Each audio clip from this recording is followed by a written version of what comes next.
ಮುತ್ತೈದೆಯರೇ, ಈ ತಪ್ಪು ಮಾಡಬೇಡಿ, ಎಚ್ಚರ. ನಾವು ಈ ಲೇಖನದಲ್ಲಿ ಮುತ್ತೈದೆಯರು ಯಾವ ತಪ್ಪು ಮಾಡಬಾರದು ಎಂಬುದನ್ನು ನೋಡೋಣ. ಹಿಂದೂ ಸಂಪ್ರದಾಯದಲ್ಲಿ ಮದುವೆಯಾದಂತಹ ಪ್ರತಿ ಮಹಿಳೆಯರಿಗೆ ಮಾಂಗಲ್ಯ ಎನ್ನುವುದು ಬಹಳ ಅಮೂಲ್ಯವಾದ ಆಭರಣವಾಗಿರುತ್ತದೆ. ಶುಭ ಲಗ್ನ ಮುಹೂರ್ತದಲ್ಲಿ ಕುರು ಹಿರಿಯರ ಸಮ್ಮುಖದಲ್ಲಿ ಅವರ ಆಶೀರ್ವಾದ ಪಡೆದು ಪವಿತ್ರ ಅರಿಶಿನ ದಾರದಲ್ಲಿ ಕಟ್ಟಿರುವ ತಾಳಿಯನ್ನು ಗಂಡು ಹೆಣ್ಣಿಗೆ ಕಟ್ಟಿದರೆ ಹಿಂದೂ ಸಂಪ್ರದಾಯದಲ್ಲಿ ದಂಪತಿಗಳು ಎಂದು ಅರ್ಥ.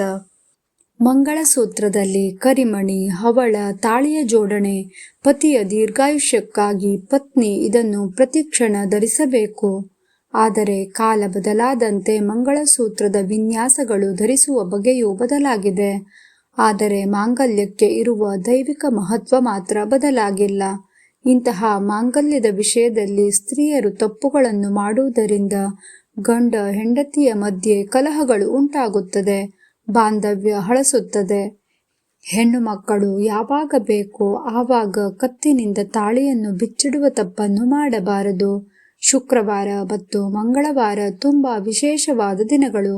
ಆ ದಿನಗಳಲ್ಲಿ ಮುತ್ತೈದೆಯರು ಮಾಂಗಲ್ಯವನ್ನು ಬಿಚ್ಚಿಡುವ ತಪ್ಪನ್ನು ಮಾಡಬಾರದು. ಎಷ್ಟೋ ಜನ ಹೆಣ್ಣು ಮಕ್ಕಳು ಹಾಗೂ ಮಹಿಳೆಯರಿಗೆ ಬಟ್ಟೆ ಪಿನ್ ಅನ್ನು ತಮ್ಮ ಜೊತೆ ಇಟ್ಟುಕೊಳ್ಳುವ ಅಭ್ಯಾಸ ಇರುತ್ತದೆ. ಅಂದರೆ ಕತ್ತಿನಲ್ಲಿ ಹಾಕಿಕೊಳ್ಳುವ ಸರಕ್ಕೆ ಅಥವಾ ಮಾಂಗಲ್ಯಕ್ಕೆ ಬಟ್ಟೆ ಪಿನ್ ಅನ್ನು ಹಾಕುತ್ತಾರೆ. ಬಟ್ಟೆ ಪಿನ್ ಕಬ್ಬಿಣದ ವಸ್ತು. ಕಬ್ಬಿಣದ ವಸ್ತುವಿನ ಮೇಲೆ ಶನಿ ದೇವರ ಪ್ರಭಾವ ಇರುತ್ತದೆ. ಅಂದರೆ ಶನಿ ದೇವರಿಗೆ ಕೋಪ ತರಿಸುವ ವಸ್ತು ಎಂದರೆ ಅದು ಕಬ್ಬಿಣ. ಆದ್ದರಿಂದ ಯಾವುದೇ ಕಾರಣಕ್ಕೂ ಬಟ್ಟೆ ಪಿನ್ಗಳನ್ನು ತಾಳಿ ಸರದಲ್ಲಿ ಧರಿಸಬೇಡಿ. ತಾಳಿ ಸರಕ್ಕೆ ಬಟ್ಟೆ ಪಿನ್ ಧರಿಸಿದ್ದರೆ ಅದರಿಂದ ಗಂಡ ಹೆಂಡತಿಯ ನಡುವೆ ಕಲಹಗಳು ಹೆಚ್ಚಾಗುತ್ತದೆ, ಶತ್ರುತ್ವ ಮತ್ತು ಭಿನ್ನಾಭಿಪ್ರಾಯಗಳು ಹೆಚ್ಚಾಗುತ್ತದೆ.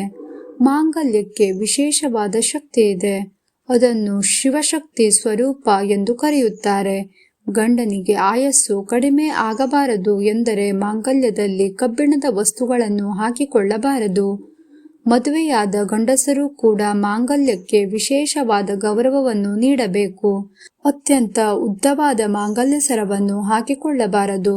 ಮಾಂಗಲ್ಯ ಸರವು ನಮ್ಮ ಹಣೆಗೆ ತಾಗುವಷ್ಟು ಉದ್ದ ಇರಬೇಕು ಅಷ್ಟೇ. ತಾಳಿಯ ಮುಂಭಾಗಕ್ಕೆ ಅರಿಶಿನ ಕುಂಕುಮವನ್ನು ಹಚ್ಚಿ ಸುಮ್ಮನಾಗಿ ಬಿಡುತ್ತೀವಿ. ಆದರೆ ತಾಳಿಯ ಹಿಂಭಾಗಕ್ಕೂ ಅರಿಶಿನ ಕುಂಕುಮ ಹಚ್ಚಬೇಕು. ಮಾಂಗಲ್ಯದ ಪಕ್ಕದಲ್ಲಿ ಕರಿಮಣಿಯನ್ನು ಹಾಕುವುದನ್ನು ಬಹಳ ಹಿಂದಿನಿಂದಲೂ ಹಿಂದೂ ಸಂಪ್ರದಾಯದಲ್ಲಿ ಪಾಲಿಸಿಕೊಂಡು ಬಂದಿದ್ದಾರೆ. ಮಾಂಗಲ್ಯ ಪಕ್ಕದಲ್ಲಿ ಕರಿಮಣಿಯನ್ನು ಹಾಕುವುದರಿಂದ ಗಂಡನ ಆಯುಷ್ಯು ಹೆಚ್ಚಾಗುತ್ತದೆ, ಯಾವುದೇ ತೊಂದರೆಗಳು ಬರುವುದಿಲ್ಲ. ಕೆಲವೊಬ್ಬರು ಎಲ್ಲರಿಗೂ ಕಾಣುವ ಹಾಗೆಯೇ ಮಾಂಗಲ್ಯ ಸರವನ್ನು ಹಾಕಿಕೊಂಡಿರುತ್ತಾರೆ. ತಾಳಿಯನ್ನು ಯಾರಿಗೂ ಸಹ ತೋರಿಸಬಾರದು. ಅದನ್ನು ಯಾವಾಗಲೂ ಮರೆಮಾಚಿ ಇಡಬೇಕು. ತಾಳಿಯನ್ನು ಎಲ್ಲರಿಗೂ ತೋರಿಸಿಕೊಂಡು ಓಡಾಡಿದರೆ ದೃಷ್ಟಿ ತಾಗುತ್ತದೆ. ಇದರಿಂದ ಗಂಡ ಹೆಂಡತಿಯ ಮಧ್ಯೆ ಭಿನ್ನಾಭಿಪ್ರಾಯ ಉಂಟಾಗುತ್ತದೆ. ಕರಿಮಣಿಯನ್ನು ಶಿವನಿಗೆ ಹೋಲಿಸುತ್ತಾರೆ. ತಾಳಿಯನ್ನು ಕಟ್ಟುವ ಅರಿಶಿಣದ ದಾರವನ್ನು ಪಾರ್ವತಿಗೆ ಹೋಲಿಸುತ್ತಾರೆ. ಇವೆರಡನ್ನು ಜೊತೆಯಾಗಿ ಹಾಕುವುದರಿಂದ ಶಿವ ಪಾರ್ವತಿ ಇಬ್ಬರ ಆಶೀರ್ವಾದ ಇರುತ್ತದೆ.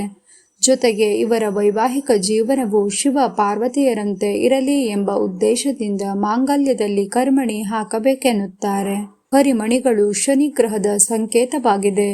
ತಾಳಿಯಲ್ಲಿ ಇರುವ ಚಿನ್ನ ಗುರುತತ್ವವನ್ನು ಹೊಂದಿದೆ. ಶನಿ ಮತ್ತು ಗುರುವಿನ ಪರಸ್ಪರ ಕ್ರಿಯೆಯು ಸಂತೋಷ ದಾಂಪತ್ಯ ಜೀವನವನ್ನು ಸೂಚಿಸುತ್ತದೆ.